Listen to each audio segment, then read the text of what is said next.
গরু চুরি, চাকরি চুরি, মিড ডে মিলার রেশন চুরি, জনগণের অর্থ নিয়ে ভোগ বিলাসার বানাস ভুঁড়ি। আরো জোরে বলো ঠিক কিনা।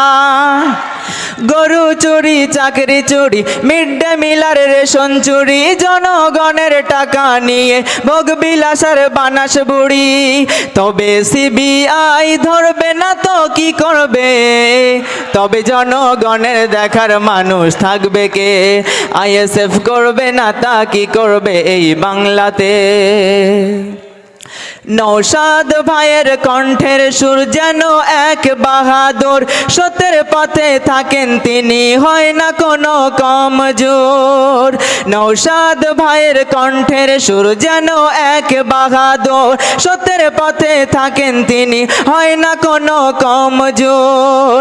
তাই এমন নেতা চাই গো মোরা বাংলাতে। ঠিক তো? এমন নেতা চাই তোমরা? তবে এমন নেতা চাই গো মোরা বাংলাতে, যিনি জনগণের পাশে সদা থাকে, যে করবে না তা কি করবে এই বাংলাতে? কথা কন ঠিক কিনা? আরো জোরে বলো ঠিক কিনা। আইএসএফ করবে না তা কি করবে এই বাংলাতে?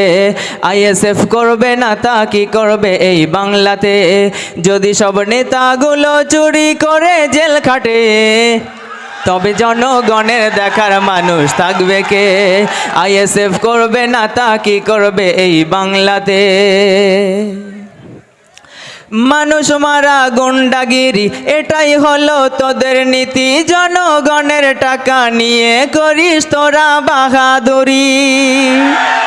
আরো জোরে বলো ঠিক কিনা।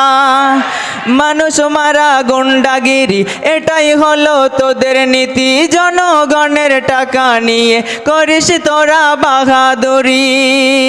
আরে এসি ঘরে বসে মাতিস আড্ডাতে, তবে জনগণের দেখার মানুষ থাকবে কে? কথা কন ঠিক কিনা। আইএসএফ করবে না তা কি করবে এই বাংলাতে? যদি সব নেতাগুলো চুরি করে জেল খাটে, তবে জনগণের দেখার মানুষ থাকবে কে? আইএসএফ করবে না তা কি করবে এই বাংলাতে? যদি সব নেতাগুলো চুরি করে জেল খাটে, তবে জনগণের দেখার মানুষ থাকবে কে? আইএসএফ করবে না তা কি করবে এই বাংলাতে?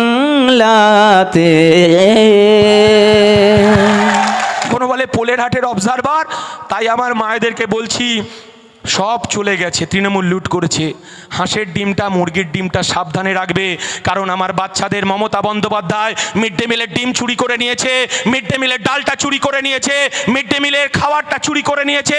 তাই আমার মায়েদেরকে বলবো যে হাঁস মুরগির ডিমটা দিচ্ছে, তৃণমূলের দাদারা যাতে রাতের অন্ধকারে না চুরি করে, আমার ছোট ছোট বাচ্চাদের যাতে পুষ্টিকর খাবার দিতে পারে আমার মায়েদের, সেই লড়াই নওশাদ সিদ্দিকী জারি রেখেছে।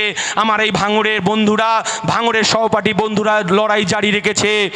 আমরা বলতে চাইছি, ভাইপোকে বাঁচানোর জন্য সুপ্রিম কোর্ট হাইকোর্টে যেতে পারে, আর গরিব মানুষের 100 দিনের কাজের অধিকার চলে গেল, 100 দিনের কাজের টাকা চুরি হয়ে গেল, বিজেপি আর তৃণমূল লুকোচুরি খেলতে শুরু করলো। আর আমার দলের চেয়ারম্যান, আপনাদের বিধায়ক, আপনারা যাকে খাম চিহ্নে ভোট দিয়েছিলেন, তিনি তার প্যাডে লিখে প্রধানমন্ত্রীকে বলছে যে যারা জব কার্ড চুরি করেছে এই আরাবুলের মতো তাদেরকে গ্যারেজ করতে হবে, আর গরিব খেটে খাওয়া মানুষের 100 দিনের কাজের অধিকারকে ফেরত দিতে হবে। হ্যাঁ, এটাই নওশাদ সিদ্দিকী, এটাই আমার দলের চেয়ারম্যান, এটাই আমার দলের বিধায়ক। আমরা বিকল্পের কথা বলতে চাইছি। আর বেশি বলবো না, আর একটা সভা আছে, আমি শুধু এই কথাটা বলবো যে বাবুল সুপ্রিয়রা, অর্জুন সিং তৃণমূলে ছিল, আবার বিজেপিতে এসছে, আপনারা জানেন, এবং এই হিন্দু মুসলমানের রাজনীতি করছে। নরেন্দ্র মোদী কি বলেছিল? নরেন্দ্র মোদী বলেছিল আজকে দিন আসবে, বলেছিল না? বলেছিল পেট্রোলের দাম কমে যাবে, ডিজেলের দাম কমে যাবে, বিদ্যুতের দাম কমে যাবে, কৃষক তার ফসলের ন্যায্য অধিকার ফিরে পাবে, ফসলের দাম পাবে। আমরা দেখলাম সারের দাম বেড়ে গেল, আমরা দেখলাম গ্যাসের দাম বেড়ে গেল, পেট্রোলের দাম বেড়ে গেল।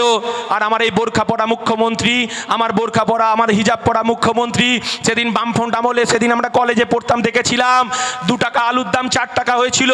এই মুখ্যমন্ত্রী সেদিন বিরোধী নেত্রী ছিল, রাস্তায় নেমে বলছে এত দাম খাবো কি। দিদি পেট্রোলের দাম কত হয়েছে? 20-25 টাকা। ডিজেলের দাম 20-25 টাকা। যারা জয় বাংলা বলছেন তার মাকে গাড়িতে চাপিয়ে নিয়ে যারা জয় বাংলা বলে আমার কর্মীদের ঘর ভাঙছেন, ঘর জ্বালিয়ে দিচ্ছেন, ভয় দেখাচ্ছেন, আমার কর্মীদের বাড়িতে বোম রেখে আসছেন, পুলিশ দিয়ে ভয় দেখাচ্ছেন, মিথ্যে মামলা দিচ্ছেন, এসব করে লাভ নেই। আপনার ঘরের মাটাকে বাইকে চাপিয়ে গ্যাসের দোকানে যান, গ্যাসের দোকানে একবার গিয়ে জয় বাংলা বলুন, আর মমতা ব্যানার্জি জয়ের ধ্বনি দিন বেশি বেশি করে। দেখুন আপনার মা যে গ্যাসটা রান্না চাপায়, গ্যাসটা 1200 টাকা থেকে 400 টাকা হয় কিনা। আর একবার পেট্রোল পাম্পে গিয়ে বলুন যে পেট্রোল পুড়িয়ে আপনি রাতের অন্ধকারে পিস্তল বোম নিয়ে গিয়ে আমার কর্মীদেরকে ভয় দেখান। আপনি বাইক নিয়ে গিয়ে একবার পেট্রোল পাম্পে বলুন জয় বাংলা, দেখুন আপনার পেট্রোলের দামটা 107 টাকা থেকে কমে 40 টাকা হয় কিনা। আমরা লড়াই করছি মানুষের খেটে খাওয়া শ্রমজীবী মানুষের অধিকার নিয়ে, মানুষের বেঁচে থাকার অধিকার নিয়ে।